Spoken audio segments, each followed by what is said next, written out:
Welcome back to the channel, guys. Today we are going to be installing our Bilstien 6112 5100 Ultimate RTR kit on this 2022 Toyota 4Runner. This is one of our best-selling lift kits. It is a small upgrade, or not a small upgrade, a big upgrade from our Bilstien 5100 kit. We are still utilizing the Bilstien 5100 rear shocks instead of the 5160s, and we'll kind of touch on that in a bit later. But we are getting the added benefits of the Bilstien 6112s, which is twice the shock of a Bilstien 5100, and really has a lot of added benefits and advantages. So we're going to talk all about that today, and we're going to show you how to install it on this 4Runner. So let's get to it.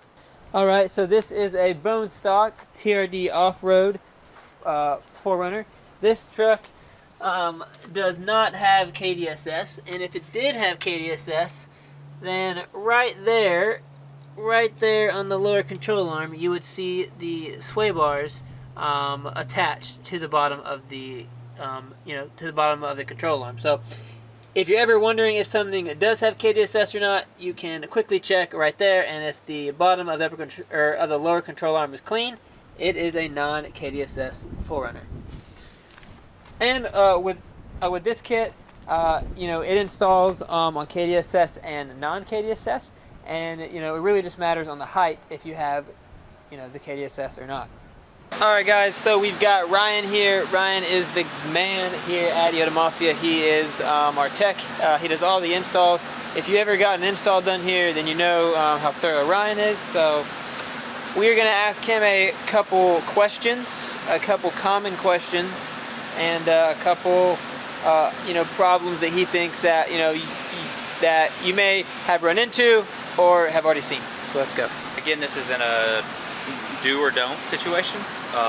It's preference, purely preference. Depends on whatever vehicle you're actually working on. But for example, anything I've ever done on these 5th gen 4Runners, I always get the front sway bar out of the way.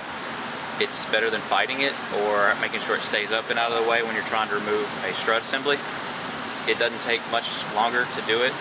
And if you've got the means, obviously a lift and air tools, it's a lot more convenient. But if you're doing it on jack stands at home, not so much as a convenience. So again, it's just per situation. There's going to be a few things here and there that you may see me do that you don't find necessary. That's just the way I choose to do it. So again, it's your prerogative.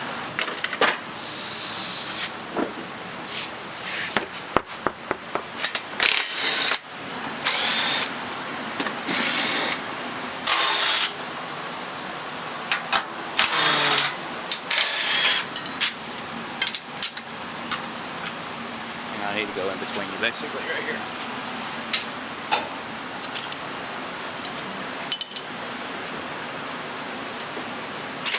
And just like that, our sway bar is disconnected, and then it just pulls out just like that. And now we don't have anything in our way. Again, not necessary, but we're also doing a set of SPCs on this.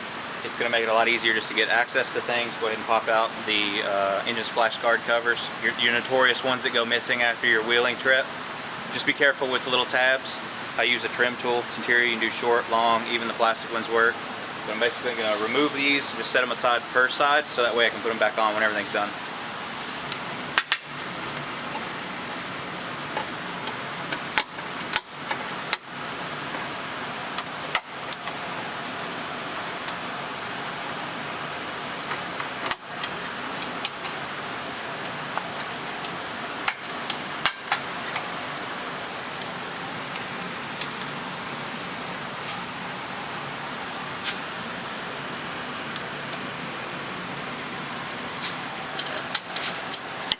Now we are loosening our top bolts. Also in no real particular order. Yeah, it's just getting things loosened up. You want to make sure that you do not loosen the nut on the very top. That is good tip. The triangle nuts. Have a bad day. Not the top nut. Right here is your spindle and what it connects to the ball joint. You'll notice you have a flat spot right here. What I would recommend if you're at home doing this on your own is loosen this nut just like it is loose now, but not all the way, You want to make sure that, honestly, that the nut is still protruding a little bit past the threads right there. As you can see, we still have more nut than threads. So then you can take a hammer, a real hammer, and beat it up against that flat edge right there. You hit that a couple times, this will drop down and separate. And also, pro tip, if you're doing upper control arms and you leave the through bolt still tensioned, when you get this loose and that's still there and you're trying to break this knuckle loose, that upper control arm and the tension with the bushings will help pull up and release the ball joint.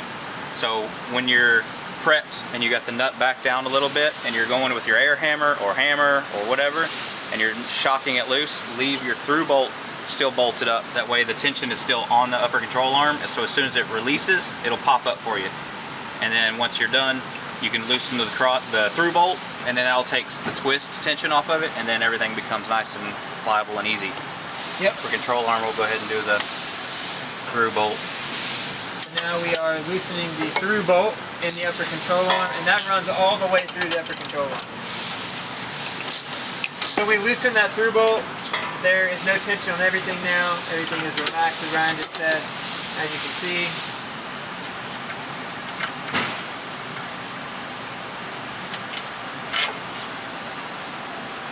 So again, if you're doing uppers, this is going to give you a little bit of flexibility as far as getting the through bolt all the way out. This is going to be the driver's side, so when we go towards the front of the vehicle on the driver's side, most applications, the problem that you're going to run into is the battery tray. It's plastic and flexible. You may have to reach up in there and kind of tilt it up out of your way so the bolt can come out the rest of the way. I don't know, we'll try to get you a shot of that, show you from up top whenever we get through it. So, I'll try and show you. Yeah, but basically the only obstacle on that besides the battery tray is this cable that runs behind here. There's just 2 squeeze tabs. Pull them through. And that way this cable is out of the way so you can get the bolt past it. And that cable is right there, so we're moving that little cable out of the way right there, right? Right here, this guy, right here. Okay, yep, there it is. So we're moving that cable out of the way, there, yeah. so that everything's nice and easy. So it's just loose so that we can actually hold it away from the inner fender liner. When we get the bolt to go through, it'll be on the other side of the bolt and it won't get caught up. Got it. So now we can start removing the uppers.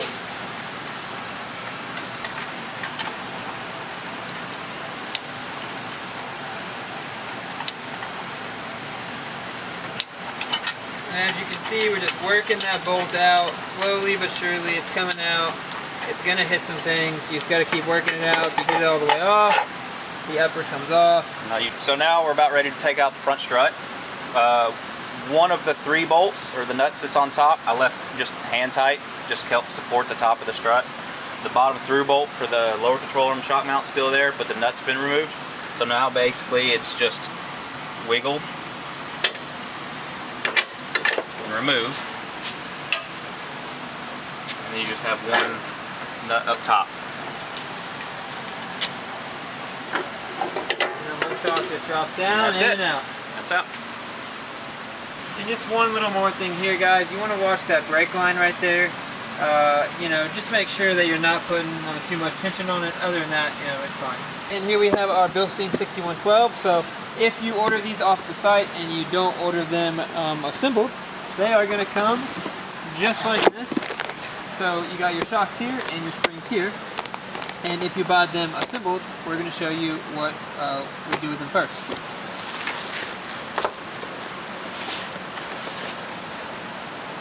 Alright, yeah, so the customer wants the highest lift possible, non-KDSS 4-wheel drive truck. It's going to be on the top notch, and since there's a driver's side lean, it's going to be a 7 and 5. Quick, so that goes on first, just like that, sits down in the seat, then that washer goes upside down. Then we're going to take our shock, just how it is with our spring seat.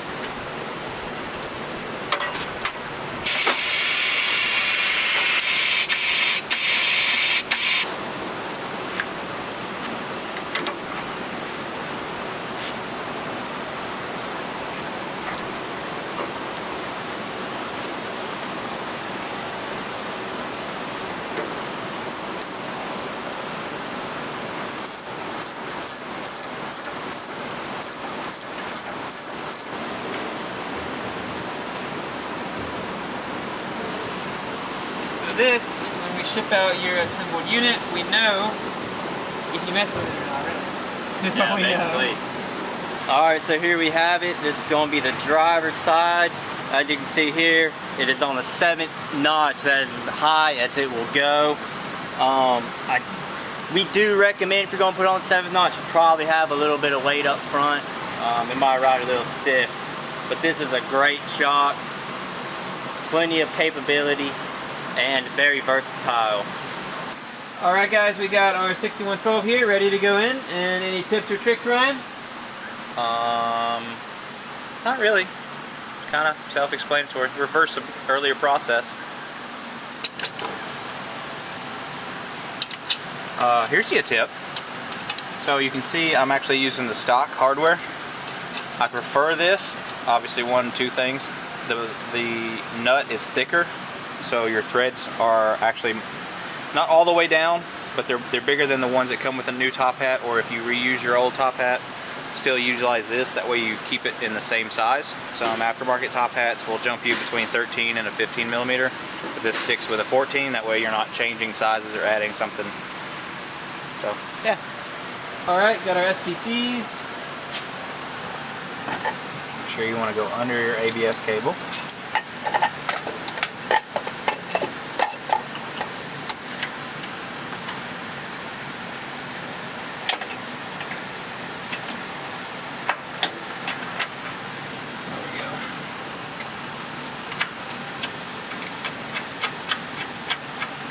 So we got our new castle nut on, we got our carter pin in, everything is positioned how that it should be, and we're good to go.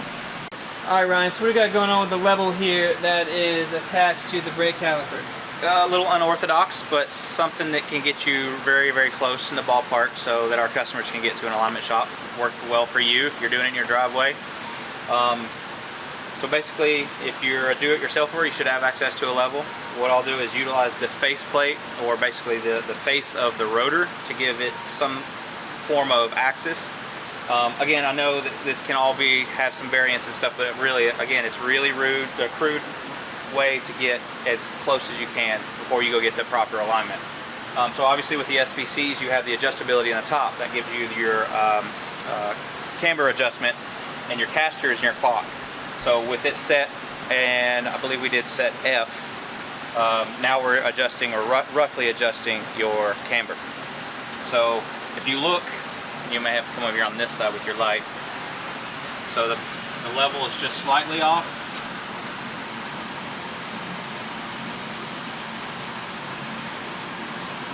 And so ideally, really use that as a point of reference to get as close as we possibly can. So again, this upper nut is just hand tight. So I'm going to push it on the knuckle on the top.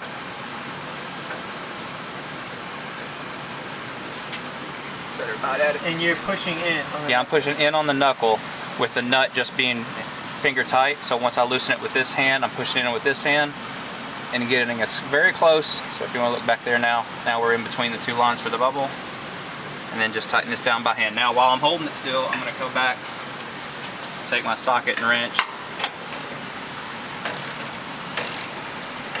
give it a good snug. That way it won't move when I release. Okay. And now we can see that our level is closer. And now you can see it's roughly center line. Alright, and of course our last check here is once everything's been tightened up and torque checked, we're going to put cross check. There's other models or makes of this brand, I guess, if you will, but we use the Dykem. We've got varying colors. Again, I'm kind of picky, so if it's a darker vehicle, I'll slap the darker, like the blue or the green, but completely unnecessary. It's just my personal preference. It doesn't matter. But the only things we're not going to mark is the upper nut. That is going to be adjusted by the alignment shop, so we don't really want to do anything before they get a chance to adjust it. But everything else that we've got that's torqued up and ready to go, we're going to put a cross-check mark on. It's a good frame of reference that if the bolt backs off, or if somebody's been tampering with your stuff, you're going to be able to tell just visually that something's different.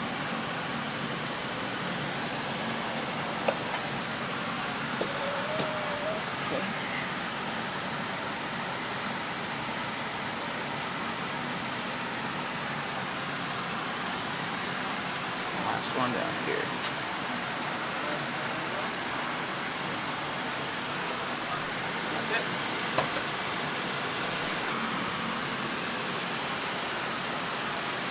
So we got our rear shocks right here.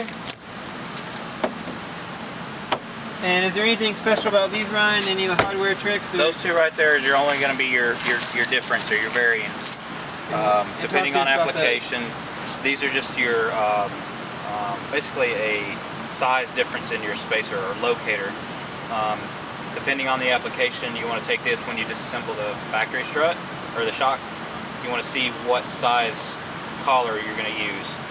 Most of the time it'll be this one, sometimes it's this one. It just depends on your application, but you want to make sure to figure out which one you need for your application, and then once you're done, then we can assemble that on the pre-assemble on the shock, get it ready for installation.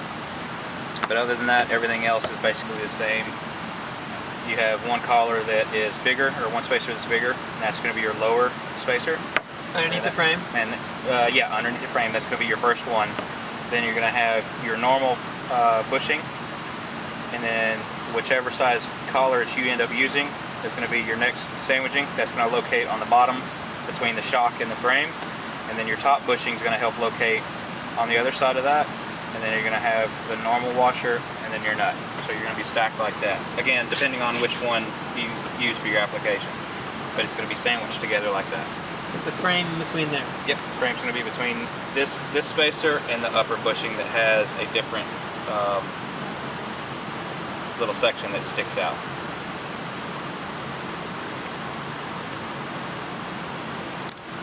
Okay. Perfect. Little washer and busher snowman. Come back here.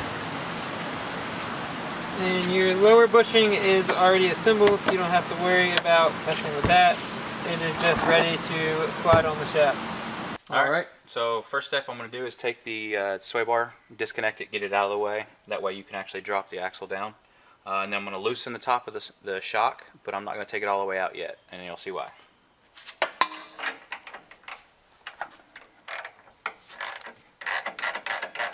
So I already got the sway bar disconnect on this side and on the driver's side. I've loosened the top shocks, but I'm going to leave them in place for now until we support the axle. That's going to help keep the axle in place. If you remove these, your axle is going to fall down. So this is actually what's kind of holding up the axle right now. Right now I'm just also breaking loose the bottom bolts for the shock. And that gets us in preparation, and we'll go to the next step. Now if you're at home doing this on the ground, you do the same thing with jack stands.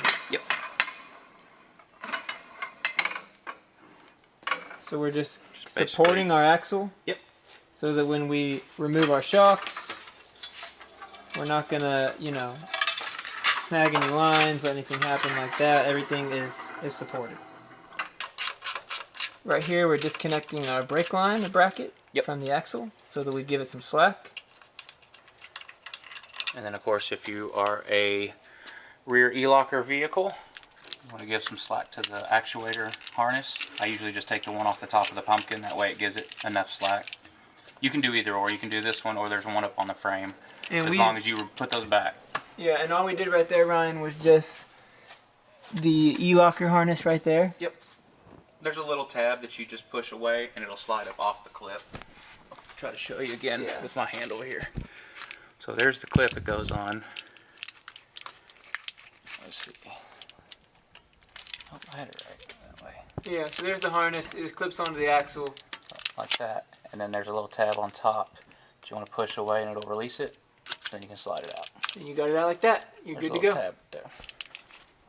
This is a ABS line. We don't have to disconnect anything, but what I do normally is this top bracket that's on the frame, I'll just reach up in there and actually just pull it down towards the rear axle a little bit. You're just going to basically bend it, but it gives it slack so that when you lower the axle to do the springs, you got plenty of slack. You don't tighten that up. And then also when you go back and the new lift is on the truck and it can cycle, you'll have enough slack there so that it doesn't get too tight. Yeah, you're not hurting anything by bending that bracket at all. No. Also, what I like to do is break loose the nuts for the top trailing arms or the upper control arms. Just the rear that's on the axle. That way, whenever it's loose, you can actually pivot it down and get some more access for the springs.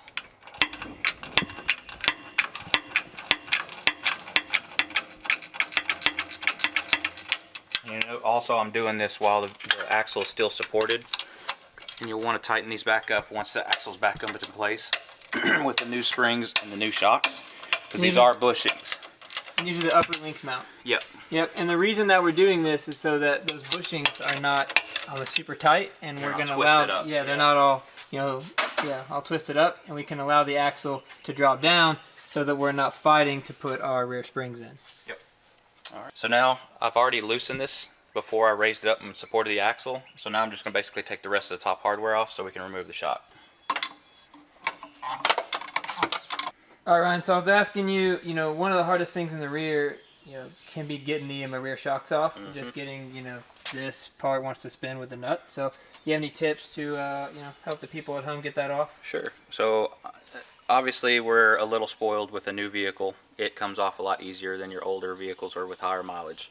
What you didn't see me, it was off camera, I actually used a pair of channel locks to grab this metal body. The top dust shield on the stock shock is good enough that you can actually get leverage on the nut on the top to break it loose.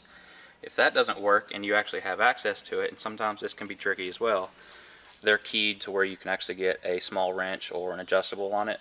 The problem is coming off is a lot harder to utilize this to keep it from twisting than it is for reinstallation.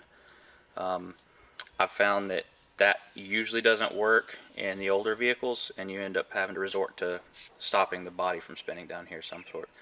But usually they come off pretty easy. Alright guys, so now we are taking our springs out. This is going to be the funnest part of your install in the rear. Especially if you're on the ground. Especially if you're on the ground. Alright, so we've got everything loose. Yep, so spring is now released. And the spring on this side should just pull out. Yep. Gonna reuse these, your isolation cups. We're gonna reuse these. Don't lose it. Here's our spring on our other side. We're gonna remove our... And you'll see how the spring's just hanging, and it should just come right out. Yep. No problem. Not gonna go in that easy. Nope. Especially when you... So let's take a look at these.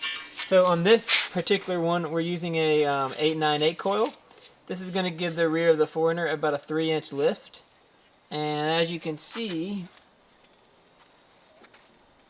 it's a much stouter, heavier duty coil. So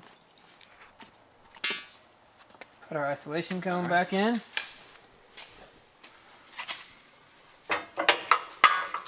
Get everything centered. Actually, if you can tell, so now the axle is sitting basically on the lower control arms. So it's basically just floating in place right now. That allows me to manipulate it. Yeah, and you're just going to manipulate the axle as you need to. Don't worry about manhandling it. Remember, we have slack and everything. Yep. So it's just kind of hanging out. Alright, so there's one. We've got our passenger side spring in. These springs are not side specific. If you have a 3rd gen 4Runner, then they will be side specific. This one's going to be a little harder. This one's going to be a little harder because remember we already have our other spring in.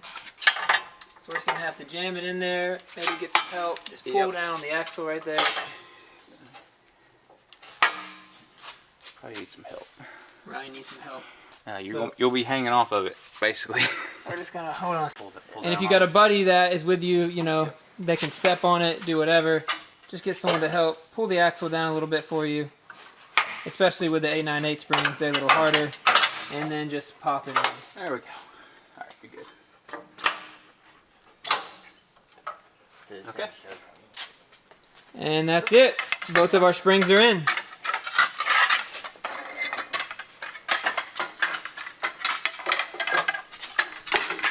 So you remember earlier in the video we were talking about the spacers that do come with the 5100s in the rear. You've got to check which specific size that you're going to use. We're going to show you where that goes and how to check.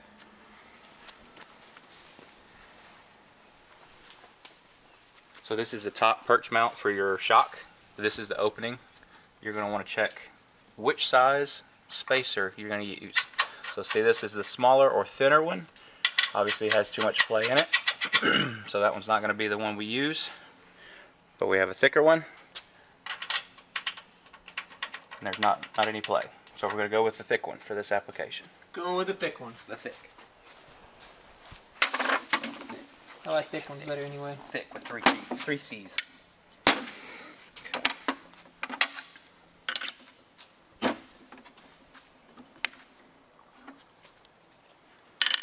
thick one. That. Top washer. Okay. Mine's got a stool. Yeah, my little step stool. So we're gonna just put it on the lower axle first. Just hand tighten the bolt. Oop, there you go. and then we're gonna pull this down. Yep. Step up a little bit. Oh, good guess. So just pull down, and then you're just gonna let it slide up. Yep. Just like that. It's at top of travel, and then now we can start raising the axle up a little bit. And now, in this situation, you would use a jack like this or a floor jack to pump up the axle. Get the shock back up there so you can get your hardware up there.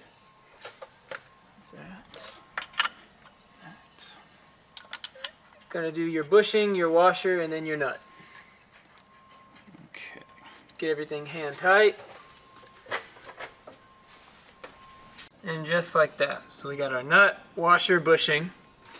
Then we have our thicker sleeve, bushing, washer. So that's how the process goes, just like that. Ryan is just holding onto the shock with his hand really, and then just tightening up that top nut. Now it's important to remember that this top nut does not need to be ungodly tight. Yes. It only needs probably what, like 17, like 20 foot-pounds? I think it's more like 30. Yeah. But even then, you'd be erase what I surprised. just said and replace it with, look up the actual torque specs. I'll put all the torque specs in this video and the description for everything that we've touched. But do not over tighten your rear shocks. That's how they snap. Now we're tightening our lower mount. Same thing, just nice and snug. Alright guys, so we got our brake line bracket tightened back up. Everything is good up under here and secured. Now we just have to reinstall our sway bar. And you don't need to worry about aftermarket links with these. You know, if your vehicle is 15 years old and you know these are shot, I would replace them, but there's really no need to get extended ones. These are, these ones are brand new. Obviously, it's a brand new truck. It'll work just fine. All right, guys, we are all wrapped up. Do a little walk around here for you. Show you a couple things. So we got the rear all done. Everything, bolted back up. The sway bar, everything looks good. One thing that I would recommend as an add-on, if you are looking to, if you are looking for some true performance upgrades, so this is your a factory rear bump stop. It's really hard, not that long, and not that it really necessarily needs to be any longer in this situation, but it is super hard and just really there as like a last resort.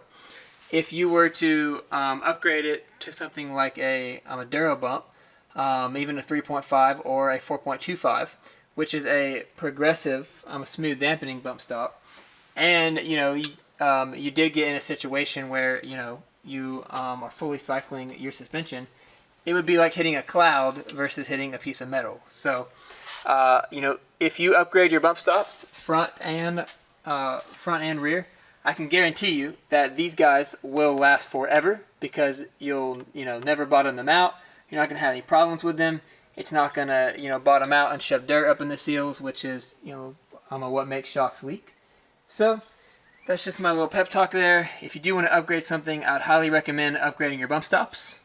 And I will put a link in the description for those so you guys can check those out. Here is your front bump stop. As you can see, it's like a pancake, and the Duro bump is going to be a nice big a rubber cone that really is a true performance upgrade. So there she is, guys. SPC's installed. They are set. And everything's looking good. This customer is ready for an alignment, and we're going to get this thing back on the ground and show you guys how it looks. Alright guys, so now that we got the lift on, I just want to do a quick little walk around now that everything is up under its own weight. You can see that the back is about a ½ inch to an inch higher than the rear. But like I said, it is completely empty. So if you were to load the rear down, it would sit nice and level, or if you, are towing something, it's going to be nice and level. So there she is, guys, all done. Let me know what you think in the comments. Like I said, if you have, any questions about, anything with this kit, guys, if, you need advice, if you're looking at the kit for yourself and you're not sure, about the coil configuration or what setting that you want your front 6112s set to, reach out to YotaMafia, give us a call, leave a comment down below, shoot us a DM, whatever you want to do, guys, we'll be more than happy to help you out. And that is it, guys. Thanks for watching again. We'll be back next week with another install video. And yeah, thanks for watching.